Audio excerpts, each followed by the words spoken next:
Kira. Get that phone off your face.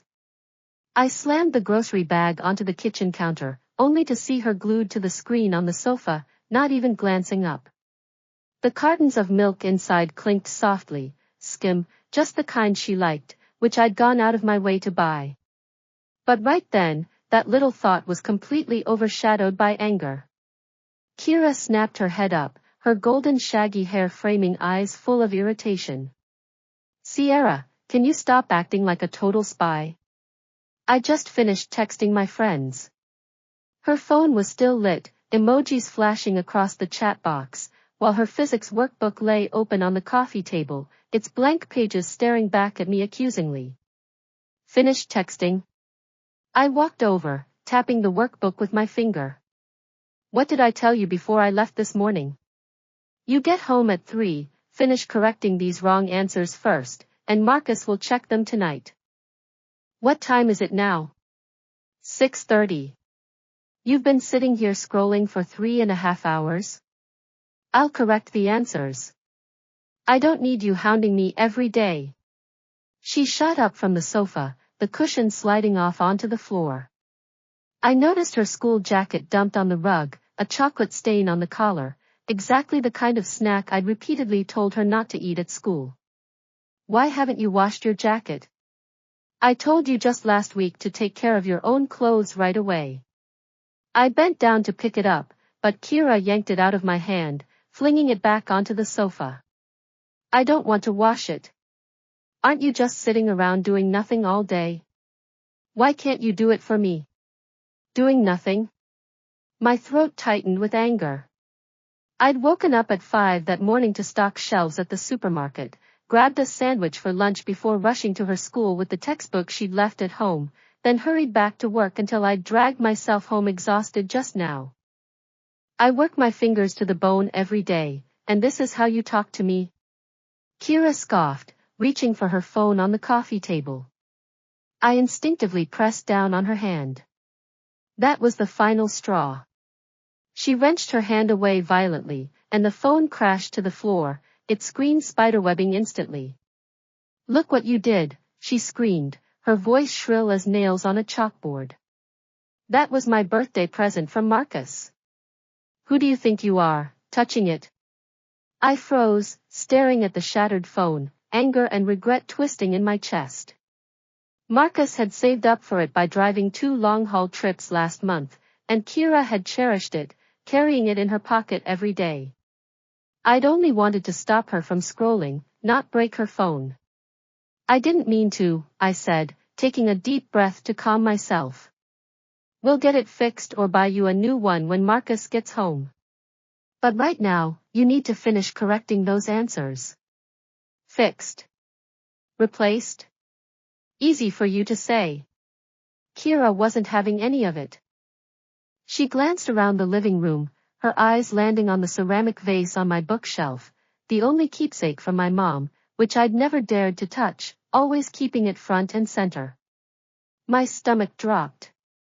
I opened my mouth to stop her, but she lunged forward, sweeping the vase off the shelf.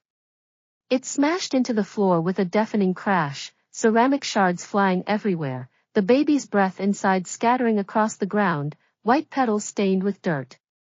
Kira. Are you out of your mind? I rushed to grab her, but she dodged me like a slippery eel, yelling, You had to control me. You had to break my phone. You ruined my stuff, so I'm ruining yours.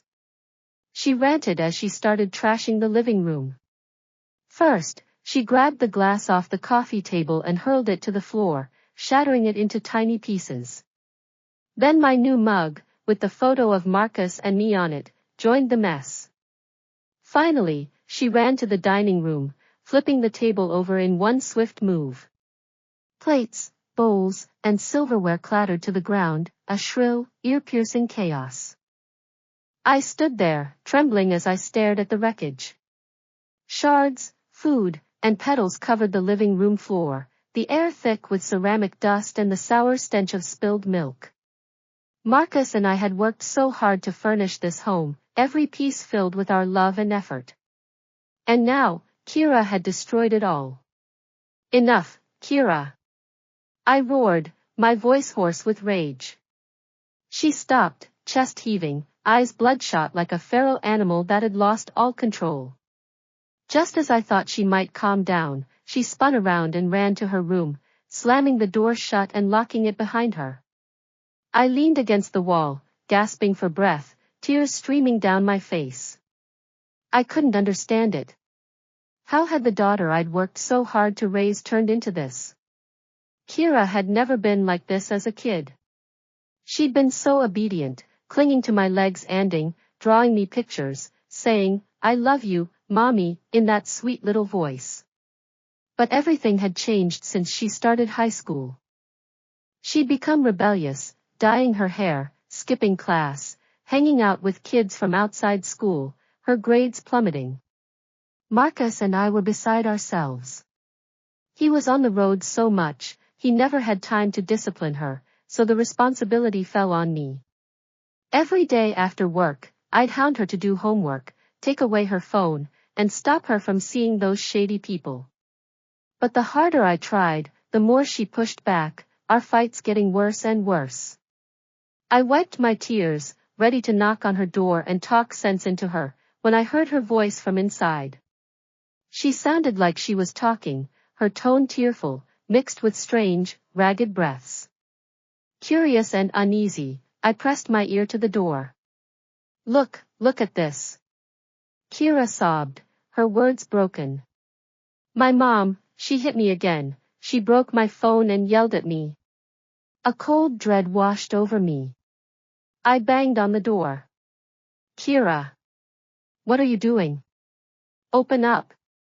"She broke my favorite vase too, flipped over the dining table, she's crazy." Kira ignored me, continuing to speak to someone inside. "Look at the cut on my arm, she did this. She abuses me every day, I'm so scared." That's when it hit me, she was recording a video. Panic surged through me. I twisted the doorknob frantically, but it was locked tight. "Kira! Stop lying. When did I ever hit you? Delete that video right now." "I'm not lying." Kira's voice rose, thick with feigned innocence. "She's abusing me. You have to help me. I want to get out of this house, I can't take her torture anymore." I slumped against the door, all the strength draining from my body. I knew what she was doing, she was slandering me. I'd never laid a hand on her, no matter how rebellious or angry she made me. I'd only ever yelled at her. That cut on her arm? She must have scraped it while trashing the place, and now she was using it to frame me. Just then, I heard the lock turn. Marcus was home. He froze as he walked in, staring at the mess. "Sierra? What the hell happened here?" "Marcus, look at Kira. She's in there recording a video, lying that I abuse her." I grabbed his arm, my voice cracking. Marcus frowned, walking over to Kira's door and pounding on it. "Kira! Open up. What are you doing in there?" The talking stopped. After a moment, the door unlocked and opened. Kira stood there, eyes red and puffy, tears streaming down her face, a faint scratch on her arm. When she saw Marcus, she threw herself at his feet, sobbing. "Daddy! You're home. Mom hit me, broke my phone, destroyed everything, she's abusing me. You're lying." I trembled with anger. "When did I ever hit you? You're the one who trashed the place. And you recorded a video to slander me." "I'm not." Kira looked up, her eyes filled with fake sorrow. "Daddy, look at my arm, she did this. And she broke my phone."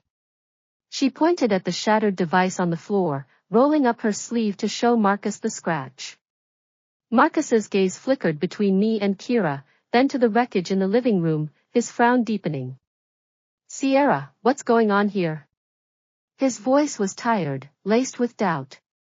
"Marcus, you have to believe me, I didn't hit her." I begged, explaining frantically. "I came home from work, found her scrolling instead of doing homework, told her off, and she flew into a rage. She broke her own phone, then trashed the house, even smashed Mom's vase. Now she's recording a video to lie about me abusing her. That's not what happened. Kira screamed. She yelled at me first, broke my phone first. Then she pushed me, that's how I got this cut. Daddy, don't believe her, she's been lying to you this whole time. Marcus sighed, kneeling down to gently stroke Kira's hair. Kira, calm down. I know you're upset, but you can't trash the house, and you can't lie. He stood up, turning to me. Sierra, you need to calm down too. I know you're tired, but you need to be more patient with her. Patient? Haven't I been patient enough? I laughed bitterly, tears spilling again. I work myself to exhaustion every day, come home, and hound her to do homework, keep her off her phone, stop her from hanging out with bad people, all because I'm scared for her future. And what does she do? Rebel, fight me every step of the way, and now this? She's recording lies about me, and you're doubting me, Marcus? I'm not doubting you, Marcus said, stepping forward to hug me, but I pulled away. I just think there's a misunderstanding here. Kira, delete the video, okay? If this gets out, it'll hurt both you and Mom. I'm not deleting it. Kira refused outright. I'm posting it. I want everyone to know how she abuses me. I want her to be ruined. With that, she ran back into her room, slamming and locking the door again. Marcus shook his head helplessly, walking into the living room to clean up the mess. I stood there, watching him, my heart cold as ice. I knew Kira meant what she said, she'd post that video. What would the neighbors think? What would the school think? Would this video destroy Marcus's and my lives? After a while, Marcus finished cleaning up and walked over, handing me a tissue. Stop crying, Sierra. We're family, no matter what. We'll talk to Kira when she calms down. And I'll handle the video, I'll contact the platforms to get it taken down. Talk to her? How? I took the tissue, dabbing at my eyes. She won't listen to a word we say. She thinks we're trying to hurt her, that everything we do is deserved. Marcus, I don't know what to do anymore. Marcus sighed, patting my shoulder gently. I know it's hard, but don't worry, I'm here. Tomorrow I'll talk to her teacher at school, see if they can help. And I'll take care of the video, I promise. I nodded, staying silent. I walked over to the bookshelf, staring at the vase shards on the floor, a sharp pain in my chest. That vase had been with me for over 10 years, the only thing left from my mom. I'd cherished it like a treasure, and now Kira had smashed it to pieces. Just like our mother-daughter bond, once so close, now shattered beyond repair. Night fell. Marcus went to sleep in the guest room, while I lay in bed, tossing and turning. From next door, I heard the click-clack of Kira's keyboard. She was editing the video, getting it ready to post. I closed my eyes, images of her throwing a fit and her fake sobs on the video replaying in my head. I thought back to when she was little, taking her first wobbly steps into my arms, clinging to my legs on her first day of school, curling up in my lap when she was sick, whispering, "Mommy," softly. Those sweet memories felt like they belonged to a different person. What had gone wrong? Was I too strict? Had I done something to push her away? Early the next morning, my phone started buzzing non-stop.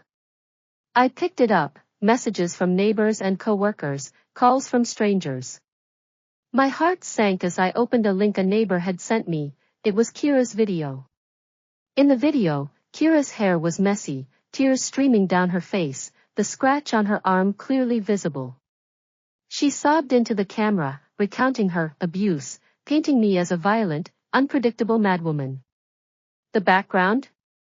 Our trashed living room, those shards and scattered items, twisted into evidence of her suffering. The comments were already pouring in.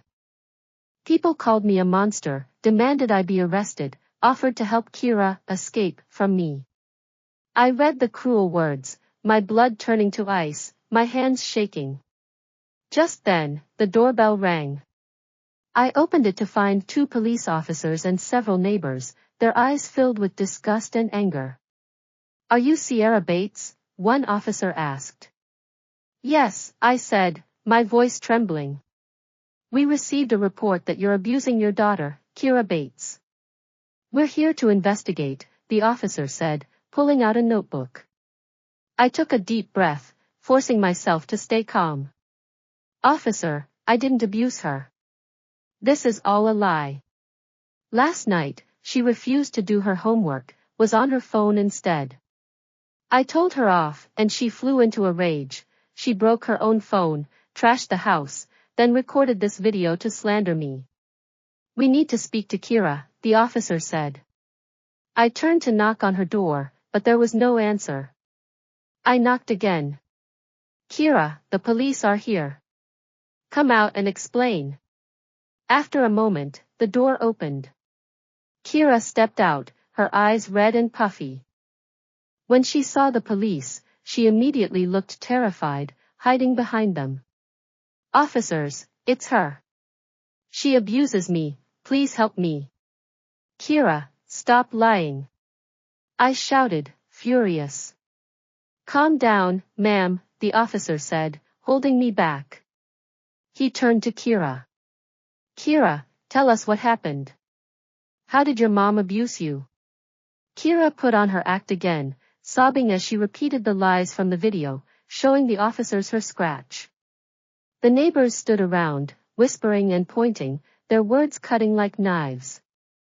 Marcus heard the commotion and ran out of the guest room. He froze when he saw the police and neighbors, then hurried over. "Officer, I have security camera footage from last night. It proves Sierra didn't abuse Kira." I'd forgotten, Marcus had installed security cameras in the living room a while back, worried about things like this. The footage caught everything. The officers watched it, their expressions turning serious. It clearly showed Kira breaking her phone first, then trashing the house, while I never laid a hand on her, only tried to stop her. "Kira, why did you lie?" the officer asked, his voice stern. Kira paled, hanging her head, unable to meet his eyes. The neighbors who'd been accusing me fell silent, looking embarrassed. "Officer, I'm so sorry for the trouble," Marcus apologized. "She's just a kid, made a mistake in the heat of the moment. We'll discipline her properly." The officers lectured Kira, then warned us to handle the situation carefully before leaving. The neighbors mumbled apologies as they left too. The living room was quiet again, but it was a heavy, hollow silence. I looked at Kira, who stared at the floor, kicking at a loose thread, avoiding my eyes. "What do you have to say for yourself, Kira?" My voice was calm, drained of anger, only exhaustion left. Kira still stared at the floor, her voice small. "I'm sorry." "Sorry for what?" I asked. "For trashing the house, for lying about you in the video," Kira said, her voice cracking.